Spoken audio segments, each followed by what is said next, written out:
कोई राजनीति से नहीं था और नहीं कोई साजिश थी। हमें न्याय चाहिए था, हमारे साथ धोखाधड़ी हुई थी, वो हिसाब से हमने ये मोर्चा निकाला था। और ये जो नारी सशक्तिकरण फाउंडेशन का जो प्रदर्शनी लगा था, वो गीता जी ने कोई फ्री में नहीं किया था। गीता जी ने सब महिलाओं से पैसे लिए थे, ये स्टॉल के पैसे लिए थे गीता जी ने। किसी से 2500 लिया, किसी से 4000 लिया, किसी से 5000 लिया। और मैंने गीता जी से कहा कि आप इन महिलाओं से पैसे क्यों ले रही है, तो गीता जैन का एक्शन, मैं क्यों इनके लिए ये सब करूँ फ्री के अंदर, वो जवाब था गीता जैन का। और NIR से जो फंड आता है वो गीता जैन अपने पास रखती है। और नारी सशक्तिकरण फाउंडेशन का जो भी सर्टिफिकेट आता है वो अपनी छोटी बेटी को भेज के वो सर्टिफिकेट लेती है वो। और गीता जैन से मैं ये शब्द कहना चाहूँगी कि आप है ना झूठ बोलती हैं, झूठ बोलती आई है। आपकी वजह से हजारों महिलाओं की नौकरी छूटी, मेरी नौकरी छूटी। कहती हूँ कि मीरा भाईंदर की जनता ने आपको नकार दिया है। आप जितना झूठ, और मेरे पीछे किसी का भी हाथ नहीं है, मैं अकेले आपके लिए काफ़ी हूँ। जिस दिन मैं किसी पार्टी का सपोर्ट लूँगी, मैं Geeta Jain on the record कह रही हूँ, मैं आपकी ईंट से ईंट बजा दूँगी। आप जितना झूठा आरोप लेने पे लगाएंगी उतना मैं आपको पर्दाफाश करूँगी। 100 रुपये का मेंबरशिप बना था और मेंबरशिप में ये कहा गया था कि हम विधवा पेंशन करके देंगे, बच्चों की स्कूल की फीस माफ़ करके देंगे और हम महिलाओं को हर महीने पेमेंट देंगे। जिन महिलाओं ने नौकरी छोड़ी थी, हम उन महिलाओं को हर महीने पेमेंट देंगे। वो हिसाब से ये महिलाएं मध्यम वर्ग की महिलाएं, हमें राजनीति से कुछ भी लेना देना नहीं है। गीता जैन हमारी मांगे पूरी कर दो, हम ये आंदोलन छोड़ देंगे। फिर हमें राजनीति, ये सब गरीब महिला है, इन्होंने गीता जैन पे विश्वास करके 100 रुपये का मेंबरशिप का फॉर्म भरा था ना। जय हिंद दोस्तों, मेरा नाम है रुशाली, आप देख रहे हैं सिटी हेडलाइंस और हमारे साथ अंजू शर्मा मौजूद है। मैम, गीता जैन को बदनाम करने वाली अंजू शर्मा का हुआ पर्दाफाश। रैली में आने के लिए महिलाओं को दिए टोकन के पीछे था रोकन। तो आप इस जो लाइन है उस पर क्या कहना चाहेंगे? नमस्कार, मेरा नाम अंजू शर्मा है और मैं नारी सशक्तिकरण फाउंडेशन की CEO थी।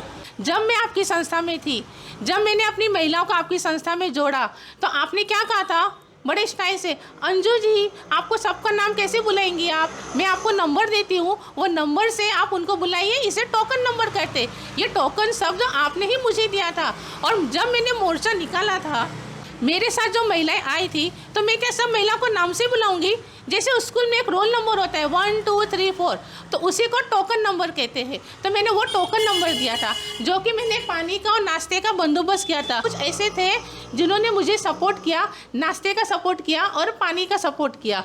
तो उसमें गीता जैन अपनी राजनीति करने वाली थी, वो अपनी महिला को भेजती ताकि मेरी महिला को नाश्ता नहीं मिलता और उनकी महिलाएं नाश्ता लेके जाती, और वो चीज़ सेम वही के वही हुई। टोकन का मतलब यही होता है कि जो हमने महिला को, जैसे कोई महिला का नाम है, उसको हमने नंबर दिया, उसको टोकन कहते हैं। जब 2019 में आमदार का चुनाव था, तो गीता जैन ने मुझे बुलाया था और क्या कहा था कि आप एक प्रोफेसर है, आप एक पढ़ी लिखी है, मैं आपको एक जिम्मेदारी का काम देती हूँ, आप इस जिम्मेदारी बखूबी निभाएंगी।